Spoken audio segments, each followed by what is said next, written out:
Bismillahirrahmanirrahim. Assalamualaikum warahmatullahi wabarakatuh. Sebelumnya saya memperkenalkan diri. Nama saya Muhammad Munir MPD, berasal dari STI Darul Kamal Inui Kembang Karang NTB, merupakan salah satu peserta PKDP tahun 2024 angkatan kedua. Pada video kali ini saya akan mencoba membuat media pembelajaran terkait dengan media pembelajaran kajian matematika STMI. Pada kesempatan kali ini saya akan membuat media pembelajaran terkait dengan materi bangun ruang, khususnya bangun ruang kubus. Marilah kita simak bersama-sama media pembelajaran yang berkaitan dengan bangun ruang terkait dengan kubus. Selamat menyaksikan.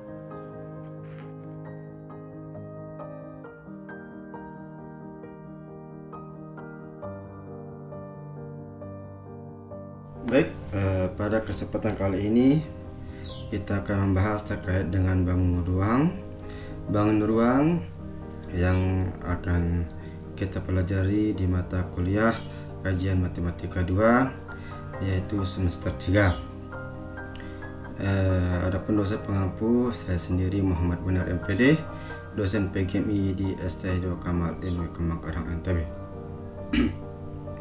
Baik, sebelum kita menjelaskan kepada mahasiswa terkait dengan bangun ruang, maka perlu kita sampaikan kepada mahasiswa bahwa capaian pembelajaran mata kuliah pada mata kuliah ini adalah menguasai konsep metode keilmuan substansi materi struktur dan pola pikir keilmuan matematika pada jenjang STMI.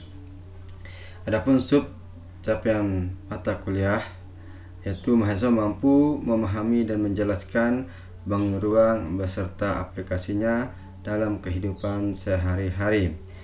Adapun kemampuan akhir yang diharapkan yaitu mahasiswa mampu memahami menjelaskan tentang kubus beserta aplikasinya dalam kehidupan sehari-hari.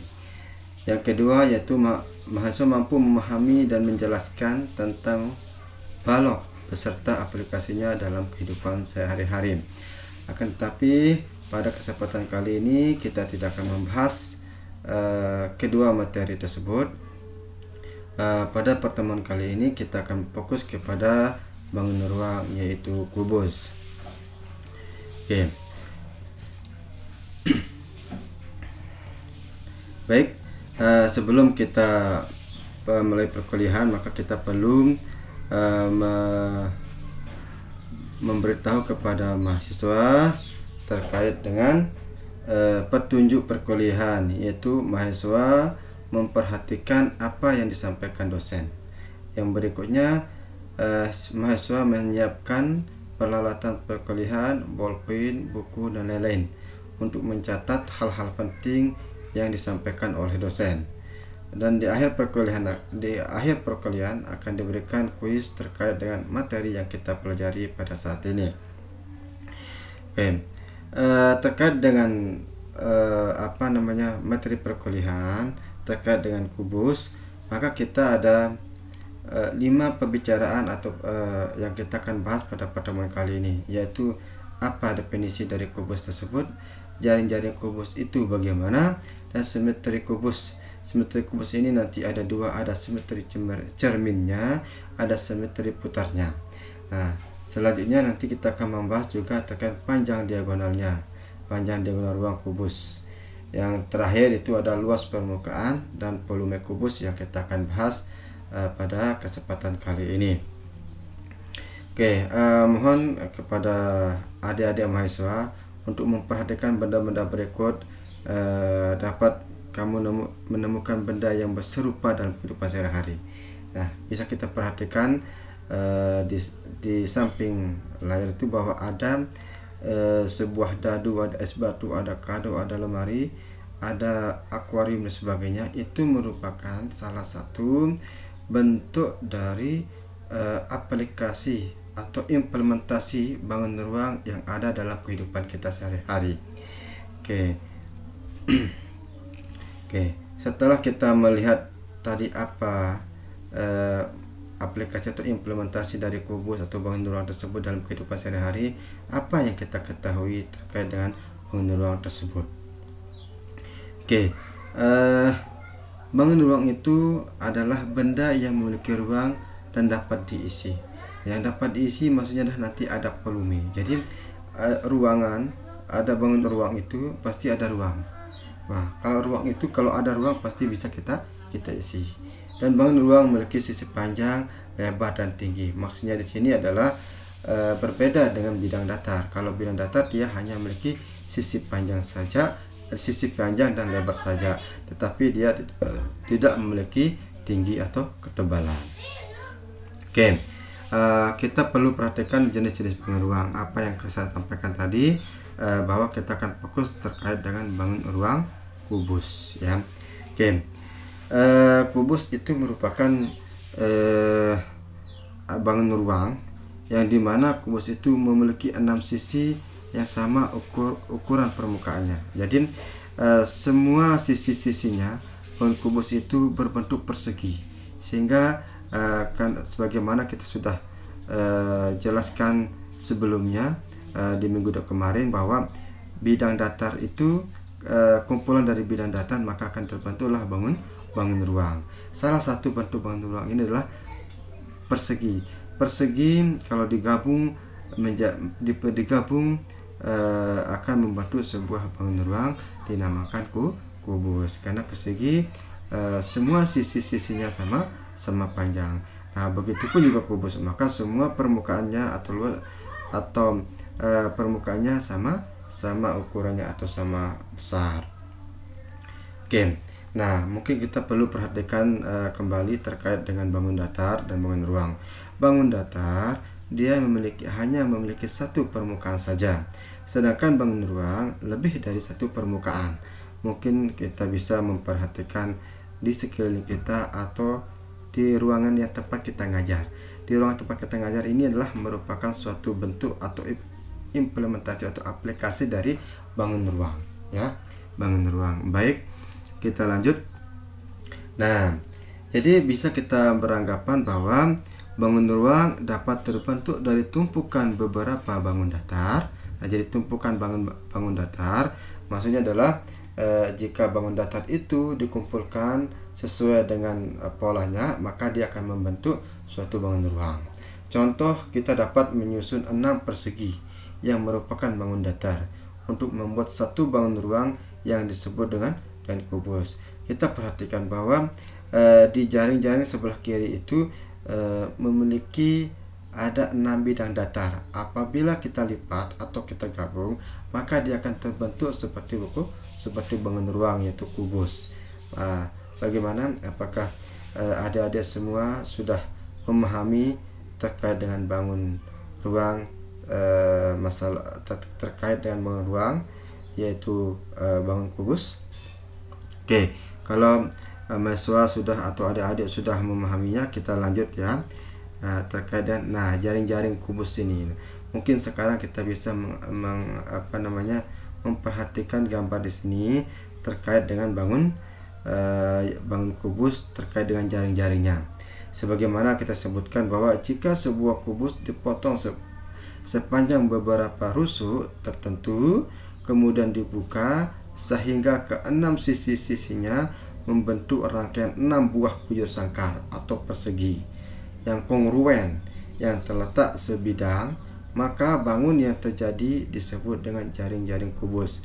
Nah, bisa kita lihat bahwa sebagaimana sebagaimana kita lihat di sini ini adalah jaring-jaring kubus.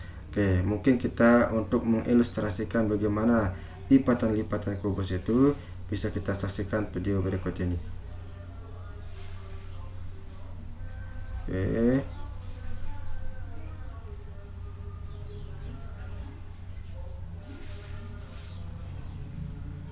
Oke, nah diperhatikan ya, ini merupakan salah satu jaring kubus ya, jaring kubus. Nah, apabila kita potong yang warna hitam ini, maka dia akan membentuk bujur sangkar atau persegi. Nah, jadi bisa kita perhatikan bersama. Nah, ini kalau dilipat atau disatukan maka dia akan membentuk namanya jaring kubus ya. Banyak sekali bentuk jaring kubus yang dapat kita buat pada kesempatan ini ya, pada pertemuan ini. Akan tapi ini sebagai ilustrasi saja, nanti adik-adik sekalian atau semua mahasiswa untuk membuat apa yang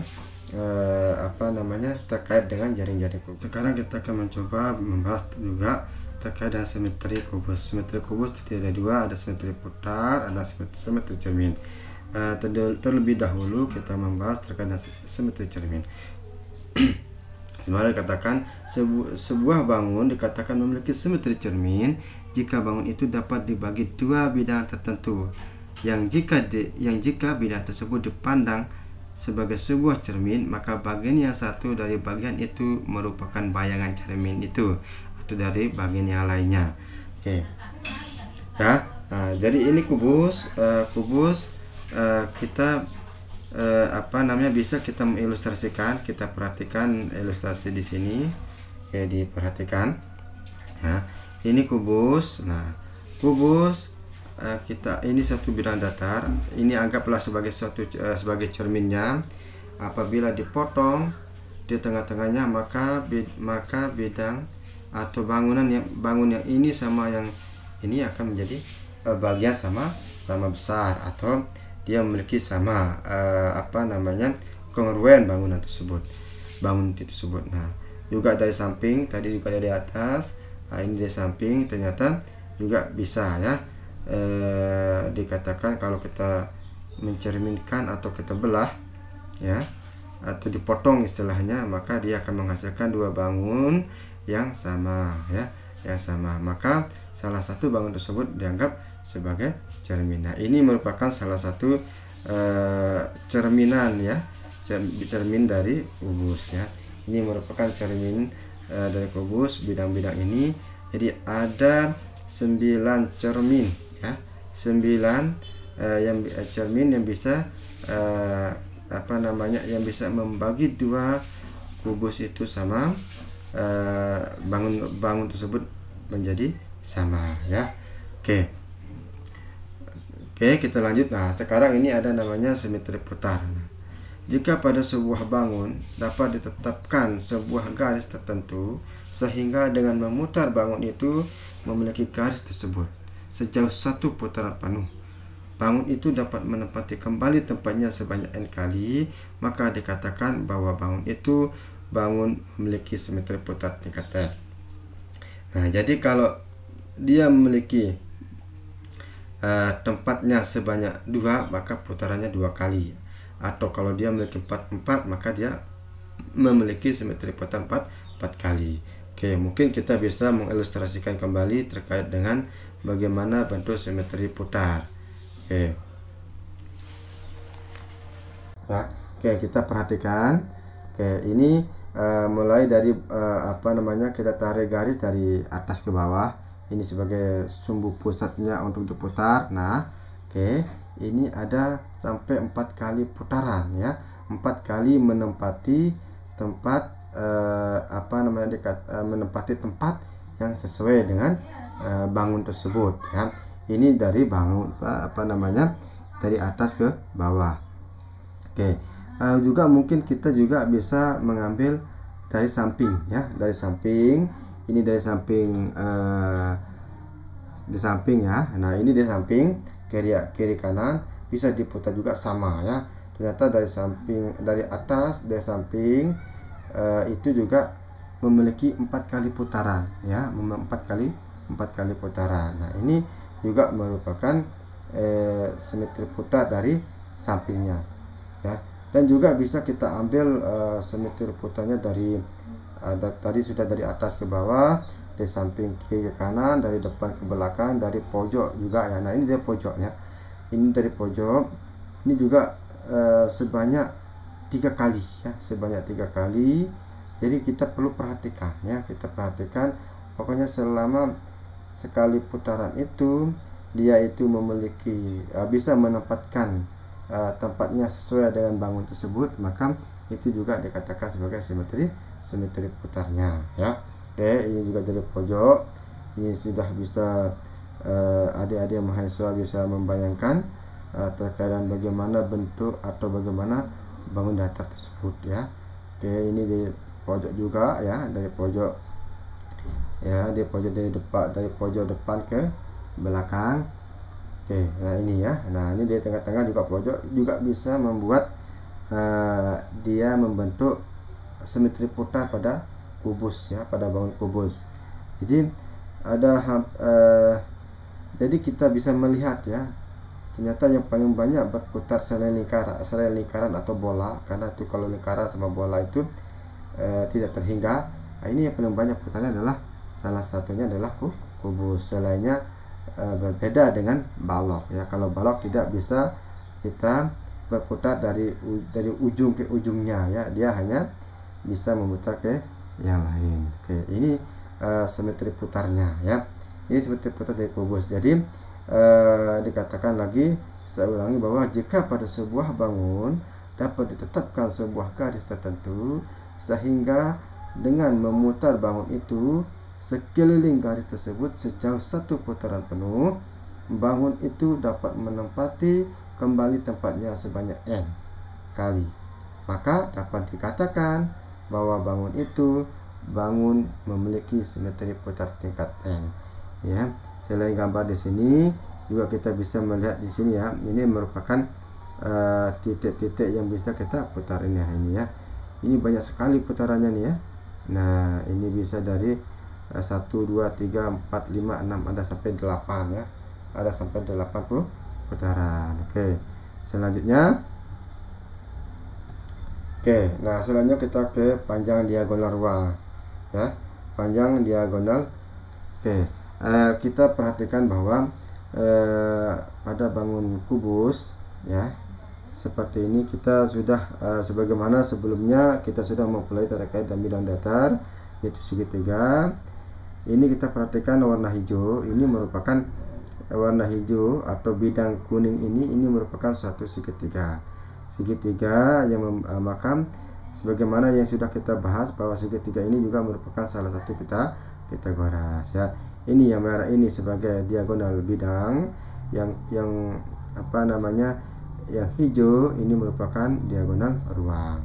Oke, maka untuk mencari diagonal kubus itu, maka sisi akar S akar 3 ya. Karena kalau kita cari diagonal bidang, maka S akar 2. Tetapi kalau kita mencari diagonal bidang, maka dia S akar 3. Sebagai contohnya, misalnya nih, sebuah kubus memiliki panjang sisi 8 cm. Tentukan panjang diagonal ruang kubus tersebut. Nah, maka karena sisinya 8, kita tinggal ganti S, maka menjadi 8 akar 3, dan begitu seterusnya ya. Oke, jadi kepada rekan-rekan mahasiswa untuk selalu memperhatikan atau selalu latihan selalu memperhatikan apa yang disampaikan, dan nanti jangan lupa latihan di rumah. Oke. Nah, ini yang berikutnya adalah kubus ya. Ini yang terakhir. Ini kubus ini memiliki apa yang kita katakan tadi, bahwa bangun ruang itu adalah memiliki ruang dan isi. Nah, isi ini adalah merupakan volume ya. Isinya apa? Volume. Dan luas permukaan ini adalah bidangnya ya, bidangnya. Nah, dikatakan tadi bangun ruang itu dia memiliki panjang, lebar, dan tinggi. Akan tetapi kenapa pada bangun kubus dikatakan sisi? Karena kubus semua rusuhnya sama panjangnya, maka dikatakan sisi.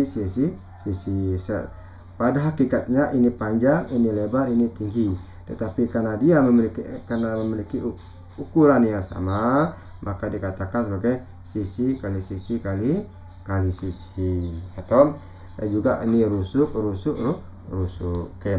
Jadi maka dapat dikatakan volume bangun kubus itu adalah sisi kali sisi, atau sering disebut dengan volume sama dengan S pangkat 3 atau sisi pangkat 3. Oke, sedangkan luas permukaan adalah 6 kali sisi kali sisi. Kenapa dikatakan kenapa dikalikan dengan 6? Sebagaimana tadi sudah kita sampaikan bahwa banyak bidang atau permukaan dari bangun ruang tersebut adalah 6, yaitu 1 2 3 4 5 6 ya. Maka ini 6 sisi kali sisi merupakan luas suatu bidang datar pada persegi ya, yaitu sisi kali sisi. Karena kubus itu memiliki 6 sisi, maka dikalikan dengan 6. Oke, baik. Selanjutnya kita coba latihan ya, kepada rekan-rekan semua mahasiswa untuk mencoba beberapa soal ini sebagai pemahaman untuk meningkatkan atau mengetahui sejauh mana pemahaman kalian, baik itu dalam menjelaskan terkait dengan kubus dan sebagainya. Oke. Mungkin itu terima kasih, semoga ada manfaatnya. Sekian dari saya. Assalamualaikum warahmatullahi wabarakatuh.